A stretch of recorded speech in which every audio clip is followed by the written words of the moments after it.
Hello guys, welcome. So let's move into text prompt, right? So what they given the question? A person invested in all the amount rupees 2,600 at 4%, 6%, and 8% per annum. Simple interest. Here PA means per annum guys, so don't be confused with that. The question itself they give like that in order to confuse us. PA means per annum. Simple interest. At the end of the year, he got the same interest in all three cases. The money invested at 4% cases is asking. So let's move into the solution. So the principal amount is nothing but 2,600. That means the total amount is the total amount 2,600. So that 2,600 he divided into the three parts. That is three parts at the with three different rates of interest. So we don't know the actual how he divided this the principal amount 2,600 into the three parts principal amounts. The three different principal amounts we don't know. So let us assume that the first principal part I can say I can take as x, the second principal amount as y, and the third is so of course the third is what? So total is 2,600. I assume that first one is x and second one is y. So third is nothing but 2,600 minus of x plus 1, right? So 2,600 minus of x plus 1. So that's it guys. So you frame the equation. So again what they given? R1, R2, R3. So R1 equals to what I get? 4%. R2 equals to 6% and R3 equals to 8%. So the time period is what? 1 year. So why 1 year? So they mentioned that per annum, that means 1 year. At the end of the year, that means also at the end of the year means for 1 year, you will get the same interest in all the three cases. That means same interest means what are meaning guys? The same interest means the simple interest for all these individual three parts will be same. That means we can equate all these simple interests. We can equate this all these three simple interests. That means how can we equate? So let us assume the for first part apply the formula simple interest. So you know as we know S equals to PDR divided by 100. So for first one when I am applying the formula, so what I will get? So principal amount is x into t is of course that t is 1. Of course the rate of interest is 4 by 100. So that equals to again y into 1 into 6, right? As given 6, 4, 6 and 8, right? 6 divided by 100. So third one is 2,600 minus of x plus y into t into or is what given 8%. 8 divided by 100. So guys, these three are equal, right?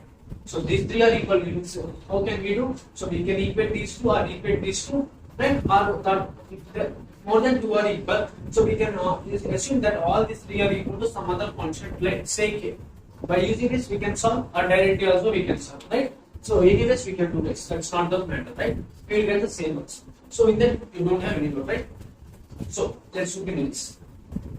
So what they asked for, so we have to equate it guys according to the problem what the question they asked for, right? So they are asking to find us the money invested at 4% is, that means for first 4% rate of interest they are asking to find the x, that means principal amount they are asking to find. So I want to find out the x. So in order to find out the x, so what are sufficient equations in this total equation we have to equate. So according to that we have to take that parts of equations, right? So be careful in that. So that is the major thing we have. Suppose first of all I am equating these two. So by equating these two I will get the relation as y equals to 2 by 3x guys. So after getting the y equals to 2 by 3x, I got the y equal to 2 by 3x. So what I need to find? So I need to find here x I have to find. So that is the principal amount for the 4%. So what they asked me the question, the money invested 4% is, right? So what can I do? It's nothing guys. So by equating the first two, I will get the relation y equal to 2 by 3x. So again if I equate the first and third, so here x is there, no problem, only one variable. Here x and y is there. So already I know y. So in place of y, I will substitute 2 by 3x, right? So r will becomes in x only, in terms of x only. So by equating these two, by simplifying it, I can easily get the x, right? So but one thing you have to remember guys. So somebody will ask, I will substitute this 2 by 3x in here. So what happens if you substitute in the place of here, in this place of y equals to 2 by 3x, then both sides the x will be cancelled because it is in the product. So it should not do like that. So that is the thing you have to remember, right? So by substituting this and equating, so x into 1 into 4 divided by 100 equals to, so 2,600 minus of x plus, here y is 2 by 3x, right? And substituting in this equation, y is 2 by 3x. So into 1 into 8 divided by 100. So by equating this, here x into 1 into 4 divided by 100. This is 2600 minus of x plus 2 by 3 x into 1 into 8 into divided by 100.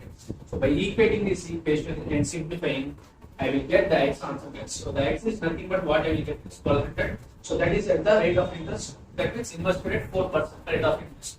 So this is the option D you will get. So verify it guys, right? Hope you got the problem, right? Very simple guys. So that is the thing we have to do, right? By a simple function. So apart from nothing is so very simple problem. Hope you understand the lessons. Truly there is end of. Have a nice day.